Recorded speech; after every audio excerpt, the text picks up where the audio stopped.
A paz do Senhor, queridos. Estamos iniciando mais uma videoaula subsídio de seu canal EBD Fácil Motivadora.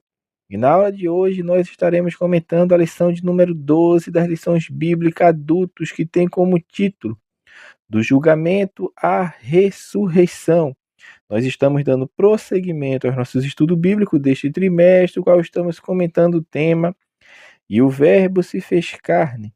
Jesus sob o olhar do apóstolo do amor. Hoje estaremos comentando a penúltima lição deste trimestre, do julgamento à ressurreição.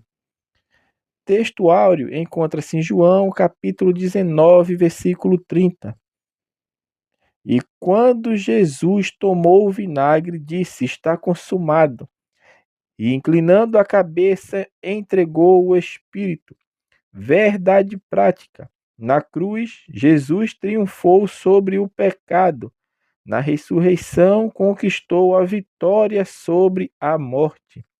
A leitura bíblica em classe encontra-se em João, capítulo 19, dos versículo 17, 18 e 28 a 30, e João, capítulo 20, dos versículos 6 ao versículo de número 10. Então vamos iniciar a nossa lição de número 12, das lições bíblicas adultos, que tem como título Do Julgamento à Ressurreição.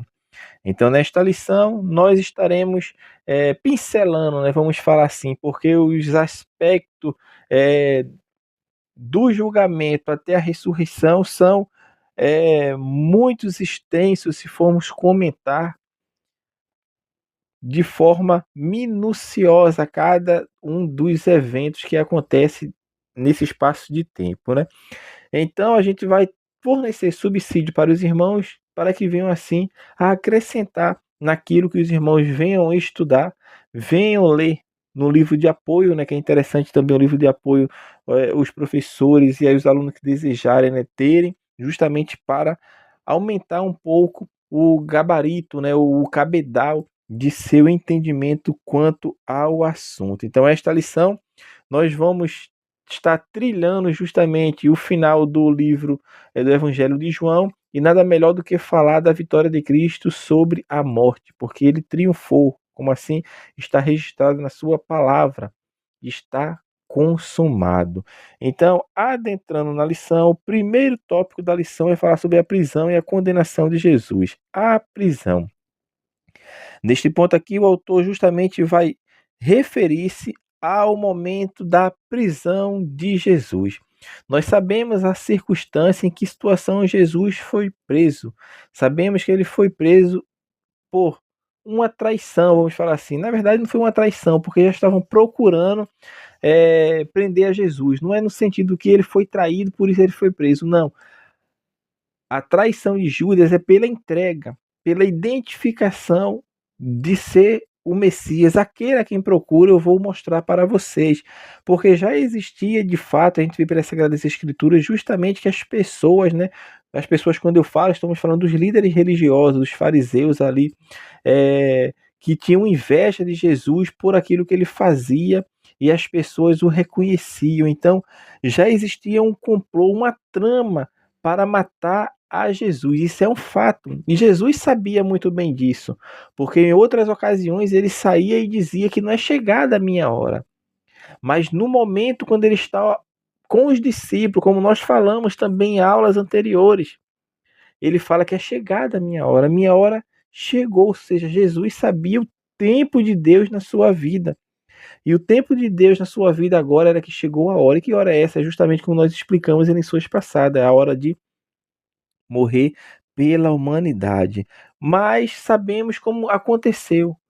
Ele foi justamente ao Monte das Oliveiras, a um jardim que se encontrava ali no monte, Jardim do Getsêmani, justamente ali, aonde ele costumava estar com seus discípulos. Então, de fato, Judas sabia onde Cristo estaria ali e levou justamente os guardas para o prender ali. Por 30 moedas de prata, Judas entregou a Jesus, ou seja, mostrou o local onde ele se reunia, onde ele se encontrava, como se estivesse entregando o local de intimidade, o local que Jesus separava certamente em outras ocasiões de sua vida para orar a Deus, para elevar a sua voz a Deus. Então, foi ali que Judas entregou Jesus. Então, Jesus ali é preso, né? E essa situação é um pouco até engraçada, né? Porque nós sabemos como aconteceu a prisão, que Pedro puxou até a espada, né, achando que Jesus iria abraçar a sua causa, de queria lutar, e Jesus já tinha ensinado sobre isso, que o reino dele não era deste mundo, né? E Paulo vai escrever sobre isso, que o reino de Deus não consiste em comida nem bebida, né, mas em poder no Espírito Santo. Então, o que Pedro estava fazendo ali era justamente o que muitos queriam que fosse feito, e talvez até Judas, né, que esperasse esse Messias político, esse Messias militarizado, que viesse para subjugar os romanos e tomar o poder e reinar de fato como eles achavam que deveria ser. Mas o Jesus que nós seguimos e adoramos é justamente o que veio para libertar o homem das garras do pecado, porque a palavra dele nos fala que ele nos resgatou das trevas para a sua maravilhosa luz. Então é isso que eles tinham que entender.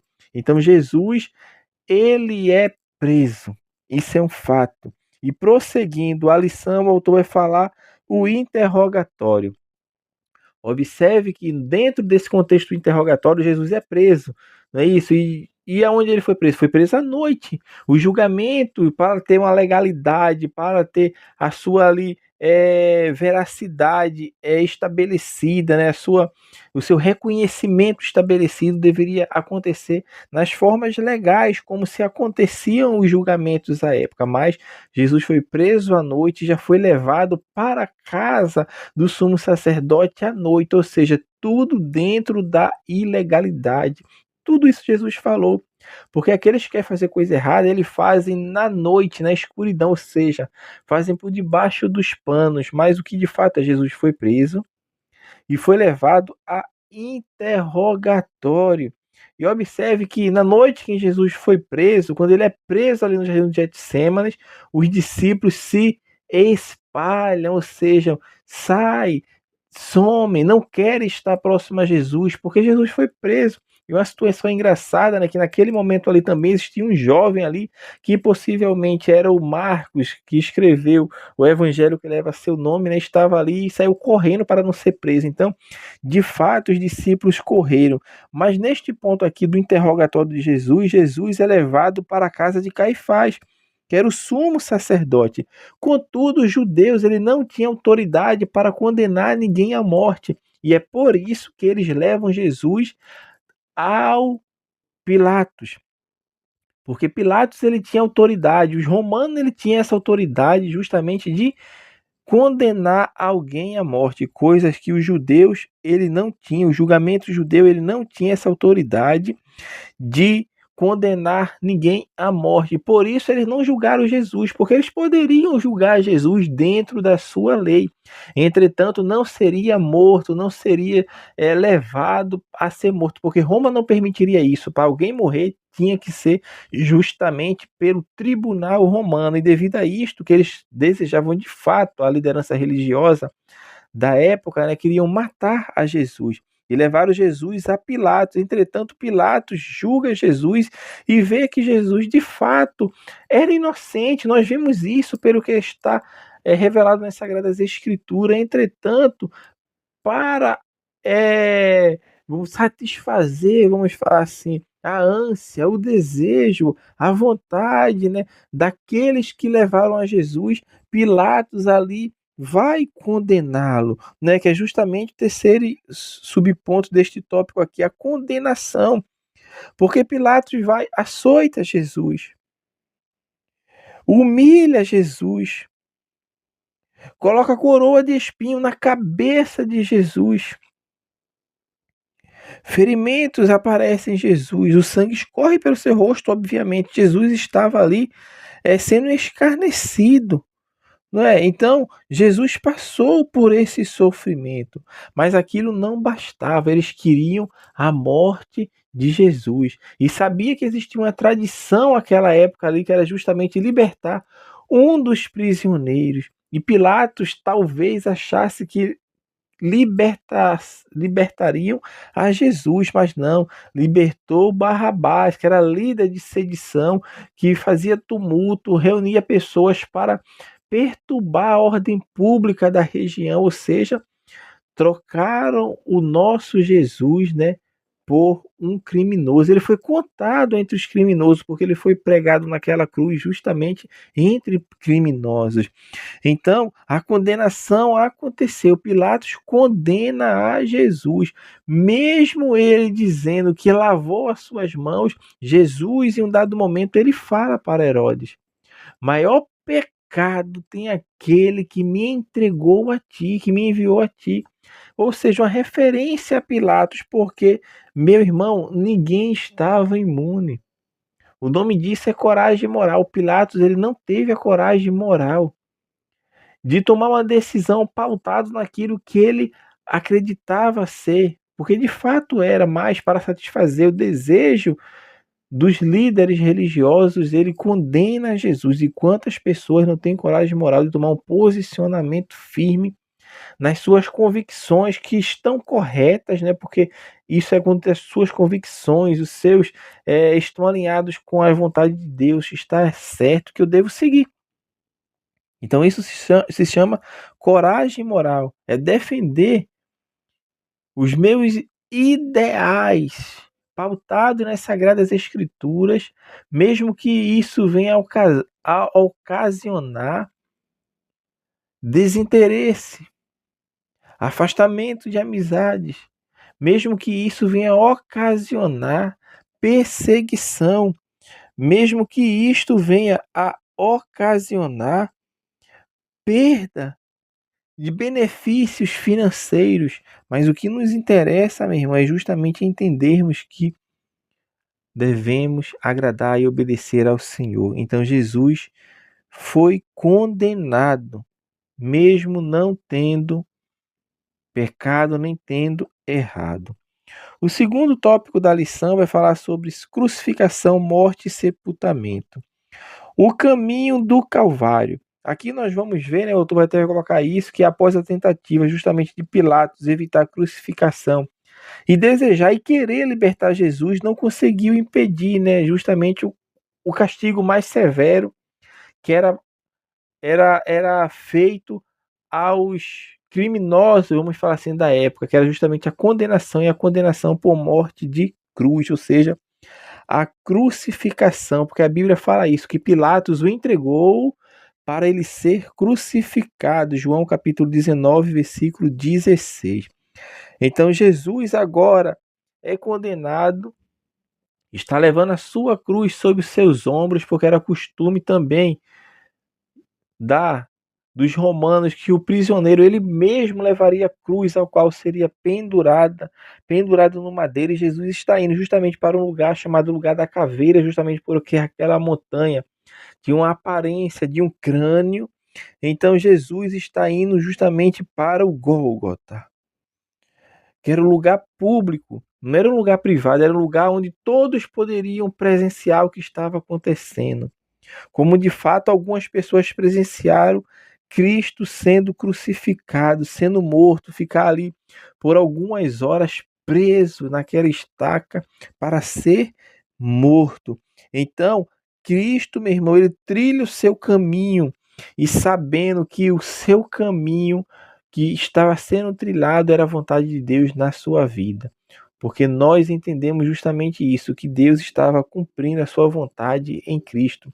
E Cristo, desde o primeiro momento, quando inicia seu ministério aqui na terra, ele sempre falou da seguinte forma: eu vim para fazer a vontade do meu Pai, para que seja cumprida a vontade de Deus. Então, Cristo veio e seguiu o caminho para o Calvário, porque assim ele sabia que foi o desígnio de Deus para a sua vida. Ele sabia o tempo de Deus, sabia o tempo de trilhar o caminho, tudo isso ele sabia porque de fato ele é Deus. O segundo subponto deste tópico fala: a missão foi encerrada. E de fato a missão é encerrada. E a missão é encerrada em que momento? É no momento que Cristo consuma a sua obra, porque ele próprio falou: está consumado. Ele estava dizendo: está finalizado. O plano de redenção agora ele está estabelecido, referendado. Estou pagando o preço que foi outorgado pelo Pai. Ninguém dentre os humanos, nem entre a humanidade, tinha o poder, tinha a condição de fazer o que Cristo fez em benefício de cada um de nós, porque a Bíblia até fala sobre isso. Alguém até pode morrer por um amigo, por uma pessoa que ele ama, mas por os inimigos, porque a Bíblia fala que todos nós éramos inimigos de Deus, mas Cristo, através da reconciliação, da sua morte na cruz, nos fez, nos reconciliou para com Deus. Então, Cristo, meu irmão, ele encerra a missão que foi outorgada por Deus. Aquilo que foi perdido lá por Adão e Eva, agora é estabelecido por Cristo. E sabemos que para se chegar a Deus ou para alcançar a vida eterna, e quando nós falamos de vida eterna, é justamente da vida no porvir, porque a Bíblia fala que ao homem está ordenado morrer a única vez e depois disso seguir ao juízo. Mas, entretanto e contudo, né, vamos entender que Cristo cumpriu a missão, porque a missão foi dada a ele. Então, está consumado, assim falou Jesus, consumou e venceu, para que nós saibamos que se ele venceu, também estaremos com ele, porque não é porque eu vou vencer, você vai vencer, não, mas porque Cristo ele já venceu, porque ele já consumou a obra na cruz do Calvário. Terceiro e último ponto deste tópico fala o sepultamento. Neste ponto aqui vai falar do sepultamento, porque Jesus morreu. Ele não falou está consumado. E expirou e entregou o Espírito ao Pai. Morreu, Jesus morreu. Era uma tarde de uma sexta-feira. E já ia próximo ao sábado, que é justamente o dia que os judeus eles não trabalham, não fazem qualquer tipo de labuta, né, de trabalho, não exercem qualquer atividade que venha tirar o seu descanso. E José de Arimateia, uma pessoa do alto escalão, né, conhecido entre os seus, vai até Pilatos justamente pedir o corpo de Jesus para sepultar, justamente numa sepultura. Então dá a entender que era próximo àquelas regiões ali. E se era próximo àquelas regiões, certamente era uma pessoa influente. Observe que normalmente aqueles prisioneiros que eram crucificados, depois que eram tirados da cruz, eram jogados em qualquer vala, jogados ao léu e abandonados. Mas Jesus não. Jesus não. Ele é pego por José de Arimateia e justamente colocado sobre o túmulo que ele tinha. Né? O túmulo não é diferente do que nós entendemos hoje, né? Que hoje normalmente gavetas ou em terras abaixo da terra, né? E algumas pessoas fazem cremação. Na época não, era uma pedra. Era tipo uma caverninha, né? Uma caverna, né? Não existe a caverna grande, a caverna menor, uma caverninha pequena, que ali colocava-se uma pedra e o morto ficava ali, uma pedra para fechar. Então o morto era sepultado nesses lugares. E Jesus ele é sepultado justamente em uma dessas sepulturas, porque de fato ele morreu. Não é? A Bíblia não fala que ele morreu, mas a história não acaba aí. É onde vamos encerrar justamente no terceiro tópico, onde vamos encerrar no terceiro tópico que fala a ressurreição de Jesus. O túmulo vazio. Jesus é morto, sepultado, os discípulos estão tristes, estão dispersos, as mulheres que seguiam Jesus estão dispersas, tristes, mas algo inusitado estava para acontecer, porque muitos deles não entenderam as palavras de Jesus. Quando Jesus falava da sua ressurreição, eles não entendiam. Jesus falava, olha, derruba esse templo e em 3 dias ele vai ser erguido. Não entendiam que Jesus estava falando de si mesmo. E naquela manhã de domingo, quando passa o Shabá, né, o sábado ali de descanso dos judeus, algumas mulheres estão indo ao túmulo de Jesus para o embalsamá-lo. Mas ao deparar-se com o túmulo de Cristo, o túmulo está aberto. E ficam atônitas, né, sem saber o que aconteceu. Será que roubaram? E Maria Madalena é uma das quais fica ali, de lamúria, porque não entende, não compreende o que estava acontecendo. E Jesus se aproximou dela, e ela não conhece Jesus. Mas Jesus, quando diz Maria, ela entende, ela fala Rabone, né? É uma expressão de mestrezinho, meu mestre amado. E ela falou aquilo justamente porque ela agora estava entendendo que quem estava falando com ela era Jesus.